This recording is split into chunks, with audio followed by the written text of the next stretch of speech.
ሳምራዊቷ ሴት በጠራራ ፀሐይ ውሃ ልትቀዳ እንስራዋን ይዛ ከጉድጓዱ አጠገብ ተቀምጣለች።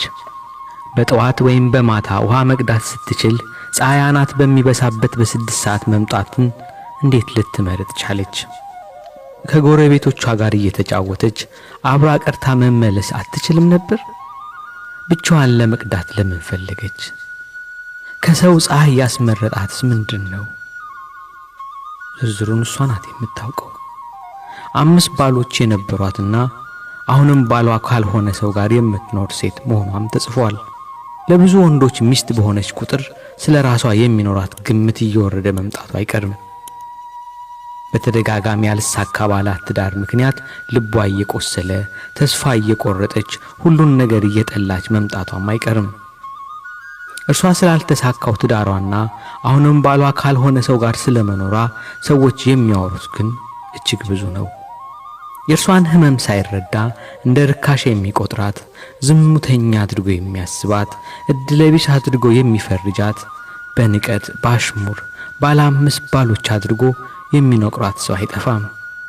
በግልጥ ባይነግሯትም ባስተያየት ባነጋገር የሚያሳቅቋት አይጠፉም። ስለዚህ ከሰው አፍ ፀሐይ ይሻለኛል ብላ መጣች። ሰዎች በነገር ከሚጠብሱኝ በፀሐይ ብጠበስ ይሻለኛል ብላ በበረሃማው ምድረ በዳ በአጉል ሰዓት ይቺ ተስፋ ያጣች ምስኪን ውሃ ልትቀዳ መጣች።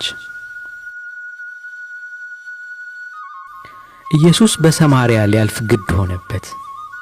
እርግጥ ነው ከይሁዳ ወደ ገሊላ ለመሄድ በሰማርያ ማለፍን መልክዓ ምድሩም ያስገድዳል። ክርስቶስ ግን ግድ የሆነበት መልክዓ ምድሩ ብቻ አልነበረም። የጠፋውን የሰውን ልጅ ሊያድን የመጣው መድኃኒት እርሱ ነውና አንዲትን በፀሐይ የምትለበለብ ነፍስ ፍለጋ ሊሄድ ግድ ሆነበት። ከሰው ሸሽታ ምድረ በዳ የመረጠችውን ተስፋ የቆረጠችን ሴት የአሕዛብ ተስፋ ክርስቶስ ሊፈልጋት ተገኘ። ወደ እርሷ ቀርቦ ውሃ ጠጭኝ አላት። አባ ጊዮርጊስ አንተ የሕይወት ውሃ ስትሆን ከሳምራዊቷ ሴት ውሃ ለመንክ እንዳለ የሕይወት ውሃ ክርስቶስ ውሃ ለመናት። እርሱ የተጠማው ውሃ ሳይሆን የእርሷን ነፍስ ነበረ። እርሷም አንተ አይሁዳዊ ስትሆን ሳምራዊት ከመሆን ከኔ ውሃ ትለምናለህን አለችው። እንዲህ ነው ነገሩ። የቆሰለች ነፍስ ስለ ዘር ታወራለች። ተስፋ የቆረጠች ነፍስ የዘር ጉዳይ ሲሆን ልሳኗ ይከፈታል።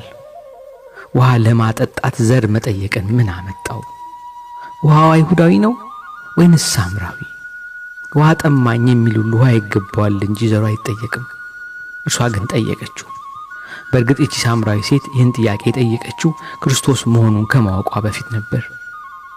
ክርስቶስ መሆኑን ካወቀች በኋላ ግን ስለ አይሁዳዊነትና ስለ ሳምራዊነት ስትናገር አልተሰማችም።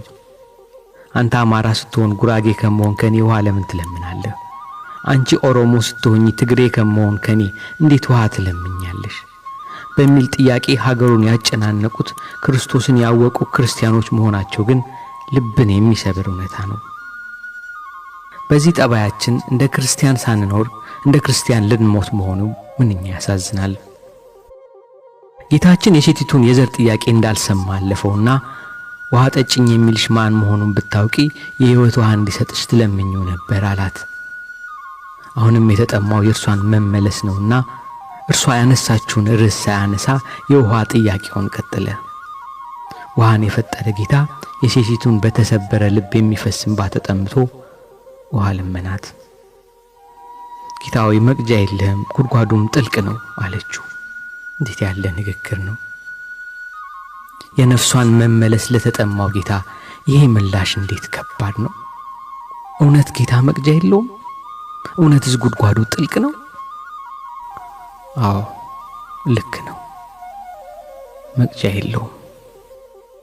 ጌታ ሆይ መቅጃ የለህም፣ ጉድጓዱም ትልቅ ነው። ብዙ ተስፋ የቆረጡ ነፍሳትን ወደ አንተ መመለስ የሚሹ አንተ የተጠማቸው ነፍሳት በጥልቅ ጉድጓድ ውስጥ ወድቀዋል። የገቡበት አዘቅት ጥልቅ ነው። በጥላቻ በክፋት በብዙ ተስፋ ማጣት ጉድጓድ ውስጥ የገቡ አንተ የተጠማቸው ነፍሳት ብዙ ናቸው። ነገር ግን ሳምራዊቷ እንዳለችው ከጉድጓዱ ማውጫ መቅጃ የለህም።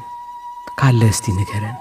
ሕዝብህን ከጉድጓድ ውስጥ የሚያወጣ ያንተን ፈቃድ የሚፈጽምልህ አገልጋይ አለ? ሁሉም ጉድጓድ ውስጥ ገብቶ የቀረ አይደለም? ራሱ መቅጃ የሚፈልግ አይደለም?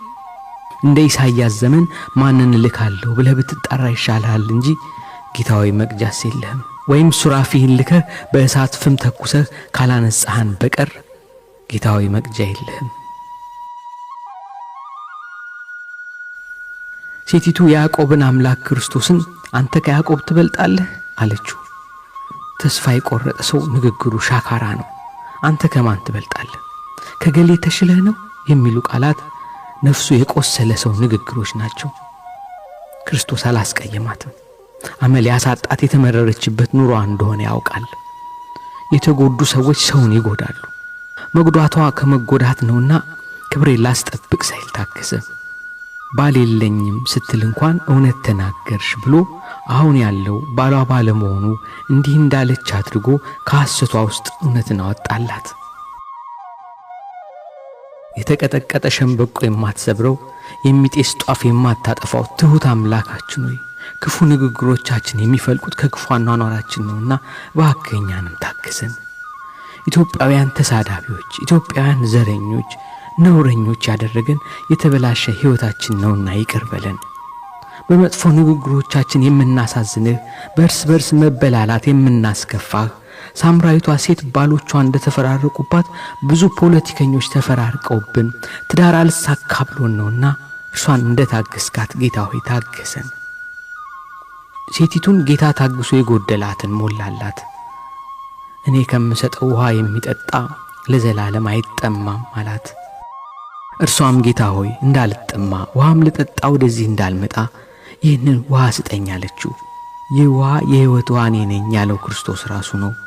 ሴቲቱም እርሱ መሆኑን ስታውቅ እንስራዋን ጣለች። እርሱን ካገኘች በኋላ እንደማትጠማ እርግጠኛ ነበረች። ወዳጅ ሆይ እንደ ሳምራዊቷ ሴት መመላለስ የሰለቸህ መንገድ የለም? ስትጠጣው አሁንም ጨምረ የሚያሰኝህ የማያቋርጥ ጥም የለህም? ልትቀዳ የምትመላለስበት ጉድጓድ የለም? ሁለተኛ አልሄድም ብለህ ዝተህ የምትሄድበት የልማድ ቦታ የለም? ሁለተኛ አልጠጣውም ብለህ የምትጠጣው ሁሌ የሚጠማ ውሃ ምንድን ነው? ሁሌ የሚጠማ መላቀቅ እየፈለክ ያልተውከው ዞረህ የምትሄድበት ታጥቦ ጭቃ አድሮ ቃሪያ ከርሞ ጥጃ የሆንክበት ልማድ የለህም? ክርስቶስ ቦታውንም ውሃውንም ያውቀዋል። ከዚህ መገላገል ከፈለክ እንደ ሳምራዊቷ ሴት እንዲህ በለው፣ ጌታ ሆይ እንዳልጠማ ውሃም ልጠጣ ወደዚህ እንዳልመጣ ይህንን ውሃ ስጠኝ።